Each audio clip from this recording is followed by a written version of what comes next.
Сәлеметсіңдер ме? Сәлеметсіздер. Бүгінгі кезекші кім? Айым. Келіп бағдар картамен таныстырады. Бұл біздің бүгінгі бағдар картамыз. Бүгінгі сабақтарымыз бірінші танысу толқа бойынша тренинг өткіземіз. Әр адам бір сөйлеммен өзіңді үшінші жақта таныстырады. Танысу тренингіне 2 минут беріледі, топқа бөлінуіне 1 минут. Екіншісі алдыңғы бөлім ғажайып үштік әдісі арқылы мұғаліммен оқушының сұрағына жауап береміз. Бұл әдіске 3 минут беріледі. Үшінші ол тыңдалым, аудио мәтінді бір ретінде түсініксіз сөздердің синонимін айтамыз. Тыңдалымға 3 минут беріледі. Төртіншісі галерея нышанлау әдісі арқылы мәтіннің негізгі ойын табамыз. Оқылымға 3 минут беріледі. Бесіншісі ол отандық бөлімде жарнама әдісіне 3 минут беріледі. Және интерактивті платформалар сөздік кезі, сөздік қор кезетті қолданамыз. Қиыншылықтар болса, үш оқушымен кеңес мұғалімнен сұраймыз. Барыңызға сәттілік тілеймін. Рахмет. Болайбысы балалар, бүгінгі сабағымыздың тақырыбын көріп тұрсыздар. Және бірінші танысу, топқа бөліну. Сіздер қазір өздеріңізді үшінші жақта таныстырасыздар, не? Үшінші жақта. Дана биыл музыкалық мектепті бітірді. Өте жақсы. Баян екінші қатарда отырады. Жақсы. Қазақ тілін ұнайды. Жасмин қазақ тілі олимпиадаға дайындалып жатыр. Дайындалып жатыр екен Николь. Николь Ақтөбе қаласында дүниеге келген. Өте жақсы. Настя. Настяның сүйіктісі Жасыл. Жақсы. Рахмет. Біздің бүгінгі сарапшымыз балалар Аида, Алексей және Дима. Сіздер балдарыңызды қойып отырасыздар, жаңа айтып өткен бойынша. Бірінші тапсырмамыз ғажайып үштік. Оқушылардан 3 сұрақ, одан кейін мұғалімнен 3 сұрақ. Оқушылардан бүгін дайындалып келген 3 оқушы бар, мен үй жұмысын бергенмін. Айта ғой. Ғажайып үштіктің біріншісі, мұқият тыңдаймыз. Қазақтың ханы, Жәнібек ханның ұлы, бұл ханның тұсында қазақ хандығы саяси жағында нығайды. Оның тұсында билер кеңесі жұмыс істеді. Қазақ хандығының алтын ғасыры сыналды. Жеті жарғы деп аталатын заңдар жүйесін сыналды. Ресей Моңғолстанмен сауда-саттық байланыстарын жүргізді, дипломатиялық қатынастар орнатты. Бұл кім екен? Кім айтады? Тәуке хан. Тәуке хан дұрыс па? Иә, дұрыс. Дұрыс. Жақсы. Екінші сұрақ. Сәлжан сұрақ қандай? Ғажайып үштіктің екіншісі, мұқият тыңдаймыз. Қазақ халқының 17-18 ғасырлардағы ұлы жібенің бірі, көрнекті қоғам және мемлекет қайраткері. Арғын тайпасынан 1667 жылы сыр бойында дүниеге келген. Өз заманында білімді дәрежелі. Ол кім деп ойлайсыздар? Кім? Айым? Қазбек би. Қазбек би дұрыс па? Иә, дұрыс. Дұрыс би. Міне, Қазбек би. Өте жақсы суретмен де тануға болады. Келесі сұрақты бізге Дана дайындапты. Оқушылар мұқият тыңдайды. Ғажайып үштіктің үшіншісі. Қазақ әліпбиінің қарқарлы петициясының авторы, қазақ тіл білімінің негізін салушы, ақын, ғалым, қоғам қайраткері, аудармашы, 40 мысал маса жинақтарының авторы. Бұл кім? Мұны бәрі білу керек. Ахмет Байтұрсынұлы. Рахмет. Олай болса балалар, 3 оқушының сарапшылар белгілеп отырады. Келесі менен мұғалімнен 3 сұрақ. Балалар, бірінші сұрағым менің сіздерге. Отандық өнімдер қандай бағыттарда жұмыс істейді? Қандай бағыттарда жауап берейік? Халық тұтынатын тауарлар. Халық тұтынатын тағы да? Азық-түліктер. Азық-түліктер, Андрея. Амина. Қызметтер тағы да? Өнеркәсіптік өндірістік тауарлар. Өте жақсы. Өнеркәсіптік өндірістік тауарлар екен. Рахмет. Келесі сұрағымыз, алтын сапа сыйлығы не үшін беріледі? Алтын сапа сыйлығы? Полина. Алтын сапа марапаты сапалы өнім отандық компанияларға беріледі. Сапалы өнім не компанияларға? Дұрыс. Ал толықтырамыз. Кім толықтырады? Яғни Алтын сапа сыйлығы үздік тауарларға беріледі. өте жақсы. Үздік Қазақстанның үздік тауарларына берілетін сыйлық екен. Қандай отандық өнімдерді тұтынасыңдар балалар? Қандай?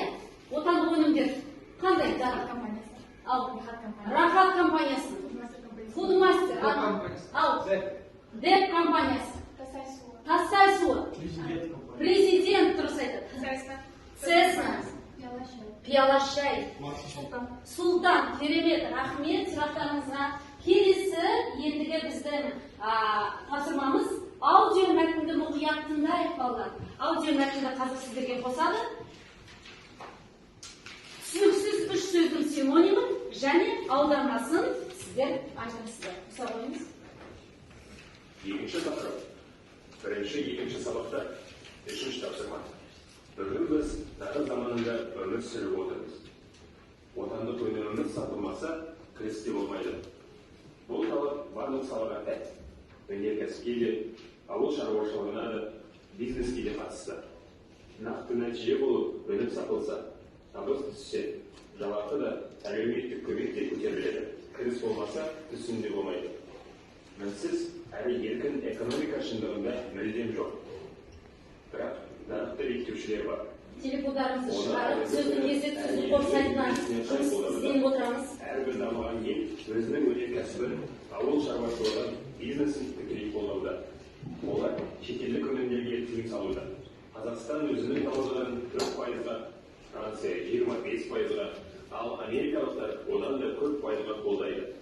Қолдамау деген өзіміздің ауыл шаруашылық тауарларымыздың бәсекелестікке қабілеттілігін төмендету деген сөз. Біз шетелден тауар ала береміз, ал өзіміздің өндіріс тоқтап қалады. Міне, еркін нарықтық экономика деген осы. Өзіміздің өнімге үлгілік танытпай, қолдау білдіру әрбір азаматтың ұстанымы болса игі.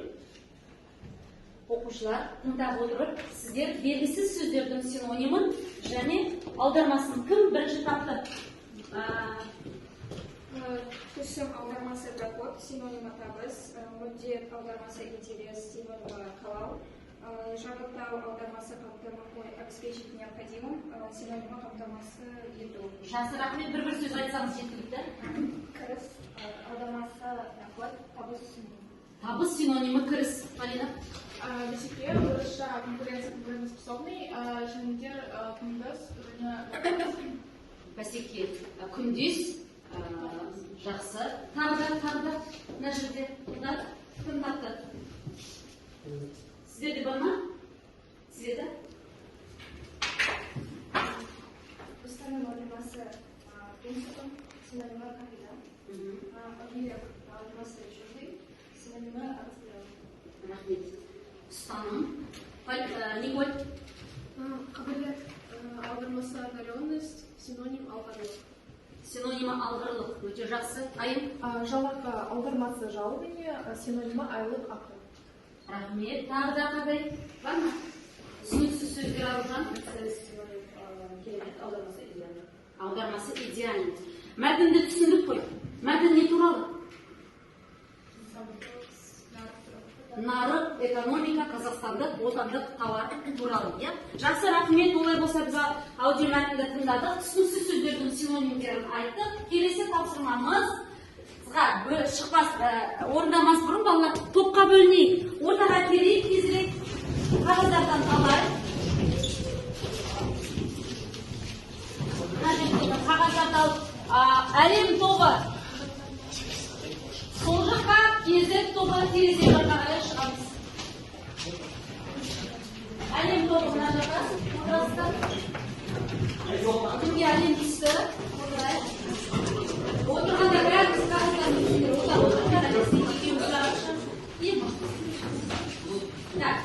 балалар, бірінші мына топ көрсетіңіздерші. Кезек тобы. Кезек тобы. Енді әлем тобы бейгірек. Қандай Porsche, Mercedes, Dior, Adidas.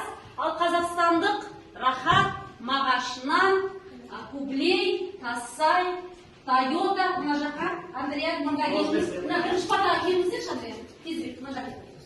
Отырыңыздар. Рахмет. Енді топқа бөлінгеннен кейін балалар, біздің келесі тапсырмамыз галереяны шарлау. Қабырғада ілініп тұрған мәтіндерге барып, мәтіннің негізгі ойын анықтайсыздар. 2 минут уақыт беріледі.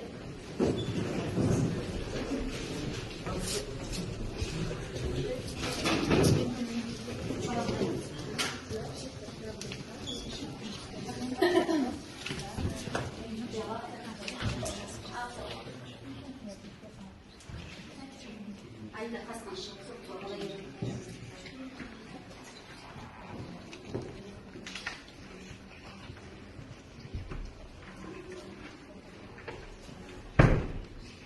Айда бағалап жатырсың ба?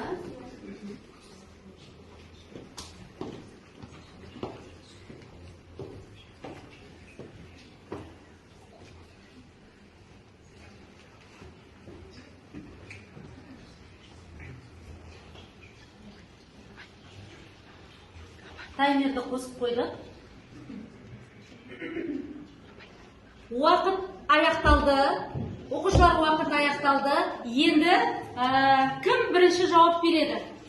Бірінші мәтін бойынша, мына жерде қыздар сіздерге жақындай берейік.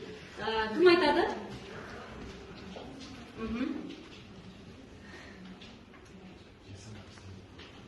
Ал, қайта беріңіздер. Осы мәтінде еліміздегі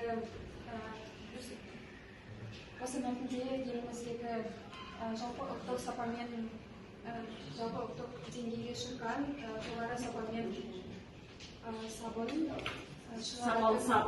Су сабыны, иә? Мәтіннің негізгі ойы елімізде табиғи жолмен үздік сапамен шығаратын сабынды сұлу компаниясы туралы айтылғанды. Яғни табиғи жолмен шығарылатын сұлу компаниясы. Сіздердің мәтіндеріңіз? Иә? Қырыққа жетпіс жылдық тарихы бар. Қазақстанда ірі кондиционерлер құрылдырыз. Жақсы, сіздерде? Бұл мәтін Балбалай аты интерактив ойыншықтар жасайтын ұлттық компаниясы. Негізгі идеясы Балбалай сияқты ұлттық брендтер өте маңызды, себебі ол Қазақстандағы орта бизнестің деңгейінің көрсетеді. Керемет. Келесі мына жақ топ әлемдік бренд тауарлар туралы екен. Ал сіздер әлем тобы не айтасыздар? Алған Шарен компания туралы айтылған. Бұл компания киім-кешек, косметика, парфюмерия, сағаттар және басқа зергерлік бұйымдар жасайды. Барлық әлем бойынша өз концерттік субсидия бар.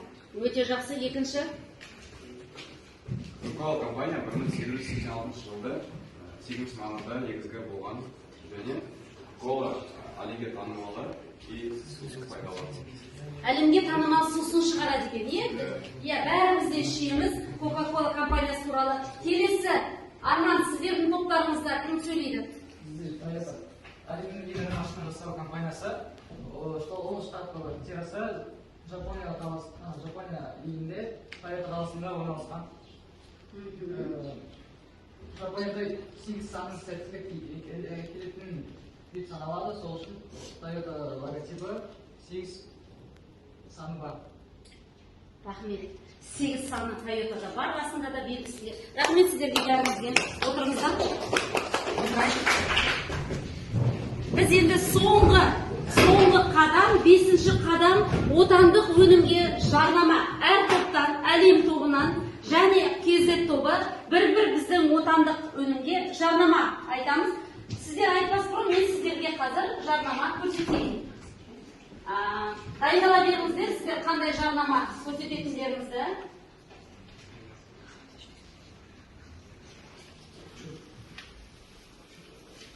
Дайындала беріңіздер.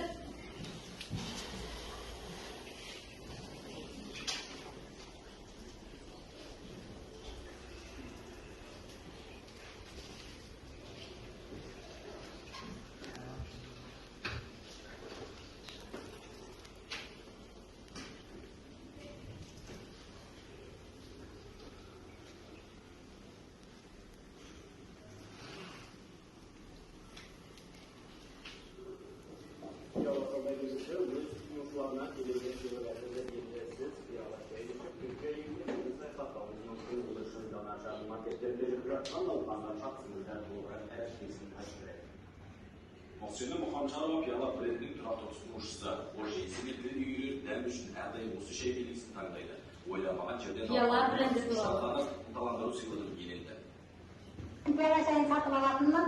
Осы жаңа тосын сыйға ие болдым. 5 жыл